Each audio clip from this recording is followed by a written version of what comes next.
Hello, my friend. I know you're not here out of curiosity. You're here because something in you has been hurt.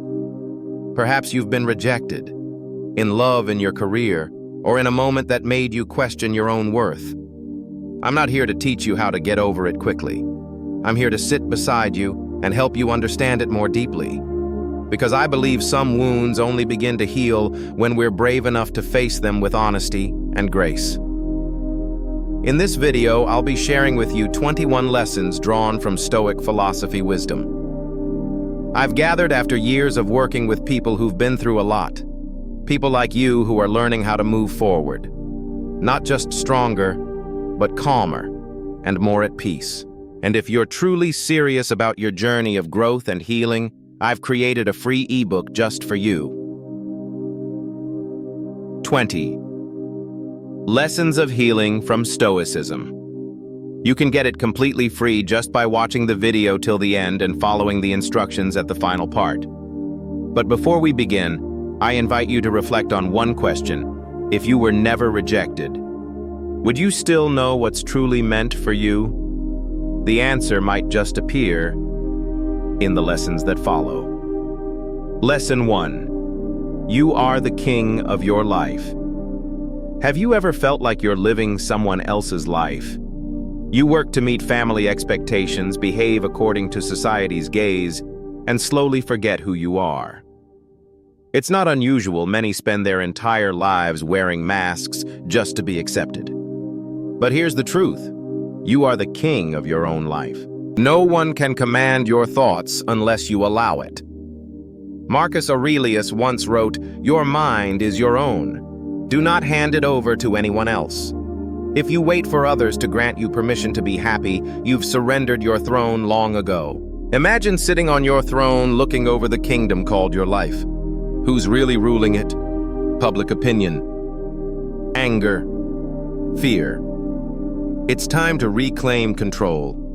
Remember, the greatest power isn't ruling others, it's mastering yourself. Starting today, tell yourself, "I am the master of my life." A simple sentence, but one strong enough to change how you face every challenge ahead. Lesson 2. Reclaim the command of your mind. Do you ever feel like a ship in the open sea tossed by waves?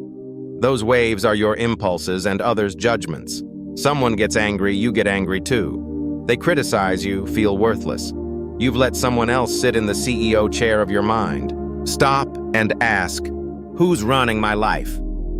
If the answer isn't me, then you've lost control. Stoicism teaches us no one can harm you unless you grant them entry into your thoughts. Try this. Write down 3 things you will never let others decide for you. Maybe your values, your peace, your career choices. The moment you put them on paper, you reclaim your throne. And remember, a true king does not react to every noise. He observes, then acts with reason. Lesson 3. Draw your circle of control. Try this exercise now. Take a sheet of paper. Draw a circle in the center. Inside it, write what you can control: your thoughts, your actions, your choices. Outside, write what you cannot: the weather, other people's opinions, luck. Most of our anxiety comes from trying to control what lies beyond that circle. You get angry when others don't approve. You get sad when rain ruins your plans. But those things aren't yours to command. Epictetus said, "Freedom begins when we distinguish what's within our control and what is not." Focus only on your small circle. That's where your power lives. And in that circle lies the ability to change your destiny. Lesson 4. Practice absolute ownership. I've met people at 60 who say, "If only I'd been luckier. If only I'd been born into a richer family." Those words only aid you in regret. The world is not fair, and it never will be. But you have a choice: live as a victim or live as a master. Stoicism teaches, you can't control the world, but you can control yourself. Every time you blame circumstances, you hand them your power. Instead of asking, "Why did this happen to me?"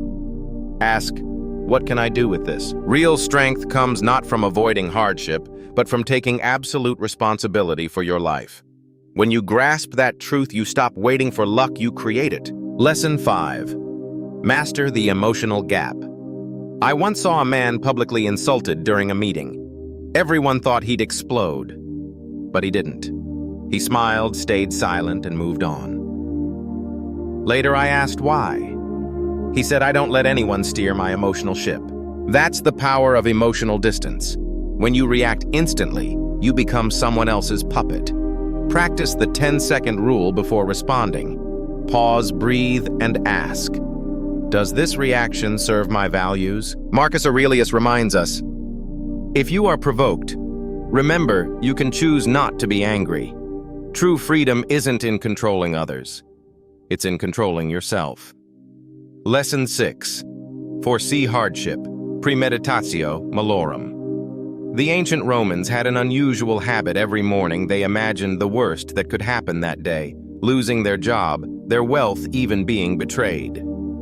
Sounds pessimistic, right? In truth, it was preparation. I once asked an older friend, "How do you stay calm when bad things happen?" He replied, "Because I already pictured them before they came." This mental rehearsal turned adversity into a guest he had already expected. The Stoics called it premeditatio malorum, the premeditation of evils. When you've rehearsed the storm in your mind, you won't panic when it hits in life. You're not ambushed, you're ready. And the paradox: when you're prepared for the worst, you appreciate the good even more. Lesson 7. Release the outcome. Guard the process. Are you tense because you cling to results? You want praise, a successful project, or someone to love you back. The tighter you grip, the more pain you invite. Epictetus said, "Focus on your own work. The outcome is not your business. Your job is effort doing your work with integrity, diligence, and excellence." The outcome. That depends on thousands of factors beyond your reach. Luck, timing, circumstances. I've met highly successful people, and they share one trait: they attach themselves to the process, not the result. They sleep well because they know they gave their best. Ironically, when you let go of obsession over outcomes, you perform better and live lighter. Lesson 8. Curate your inner council. You are the average of the 5 people you spend the most time with.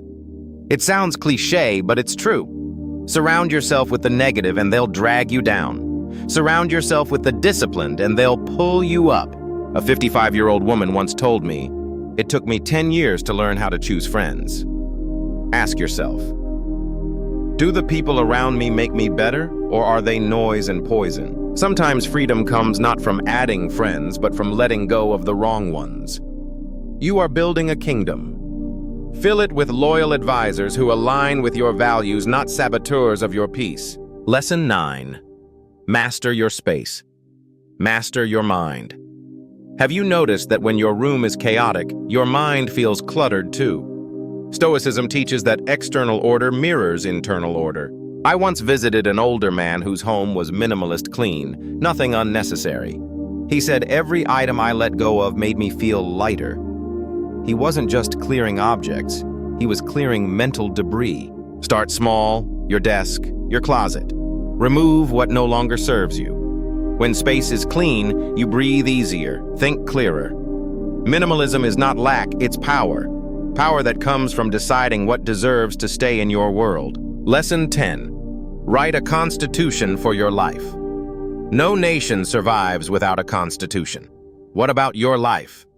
Without principles, you'll drift, tossed by crowds, pulled by emotions. Take one evening and write 5 things you'll never betray: honesty, gratitude, or promises to yourself. This is your life's constitution.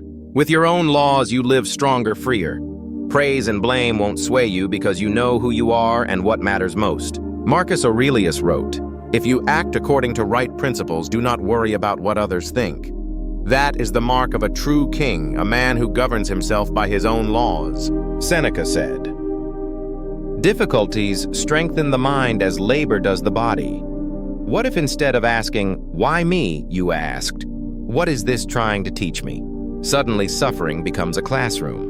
I once knew a man who lost everything at 50. His job, his savings, his pride. He could have broken. Instead, he rebuilt his life brick by brick, wiser than before. He told me, That pain saved me. It forced me to see what really matters. When pain knocks, don't curse it. Invite it in. Let it sharpen your soul. Lesson 12. Speak less, mean more. In a noisy world, silence is power. People think dominance lies in loud voices and quick retorts, but wisdom walks quietly. Marcus Aurelius wrote, "If it is not right, do not do it.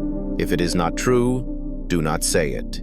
When you speak less, your words carry weight and silence.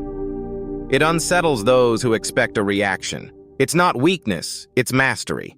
Next time someone provokes you, resist the urge to fire back. Pause. Observe. Let your silence echo louder than any insult. The calm man always wins not by force, but by control. Lesson 13. Let time be your ally. Impatience is the disease of our age. We want answers now, success now, healing now. But nature doesn't rush, and yet everything gets done. A Stoic knows time is not the enemy, it's the architect. Seeds need seasons, so do dreams. Marcus Aurelius said time is a river, a violent current of events glimpsed once and gone.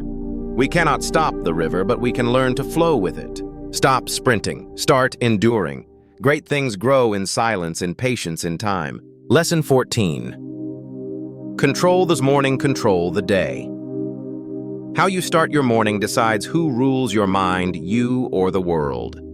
If your first act is grabbing the phone, you've already surrendered your kingdom to noise. The Stoics began their day with reflection, not distraction. Marcus Aurelius wrote in his meditations each morning, grounding himself in reason before stepping into chaos. Try this before sunrise steals your peace. Claim 10 quiet minutes. Breathe. Write. Ask. What kind of man will I be today? You'll find that one ritual can turn a storm into a calm sea. Lesson 15. Live for the audience that matters. Whose applause are you chasing? Social media neighbors. People who don't even know your name. The Stoics laughed at such slavery. Epictetus said, "If you want to improve, be content to be thought foolish and stupid." True freedom is caring only about the judgment of your own soul. At the end, no crowd will follow you into the grave. Only your conscience will. Live for that. Live so that when the curtain falls, the only audience that matters, yourself, will stand and say, "Well done." Lesson 16. Stop fighting what you can't change. Life will hand you storms. You can't stop loss, aging, betrayal. Many fight against reality, wasting strength on what cannot be undone. Epictetus warned us, do not seek for things to happen as you wish, but wish for things to happen as they do, and you will go on well. When you fight reality, you bleed twice, once from the wound and again from resistance. Acceptance is not weakness, it is wisdom. Bow to what you can't control and you rise above it. Lesson 17. Train your mind before life tests it. You don't wait for war to start training. Why wait for disaster to build resilience? Marcus Aurelius prepared his soul every day, visualizing hardship, practicing gratitude, sharpening discipline. When life hits, the untrained man breaks. The prepared man bends and then stands tall. Start now. Build the mental armor before the arrows fly. Lesson 18. Don't let anger own you. Anger feels powerful, but it owns you. It makes you say words you regret, do things you despise. Seneca wrote, anger, if not restrained, is frequently more hurtful to us than the injury that provokes it. When anger rises, remember you are not the flame. You are the hand that holds the match. Drop it, and the fire dies. Lesson 19. Value character over reputation. Reputation lives in other people's mouths. Character lives in your soul. Marcus Aurelius reminded himself daily, it is not what they say, but what you do that matters. Chasing approval is slavery. Build virtue instead. The world may misunderstand you today, but time always bows to truth. Lesson 20. Memento mori. Remember you will die. This isn't morbid, it's liberating. Knowing life ends makes every moment shine brighter. Marcus Aurelius wrote, "You could leave life right now. Let that determine what you do, say, and think." When you live with death in mind, you waste less time on vanity grudges and fear. You live fully, fiercely, and free.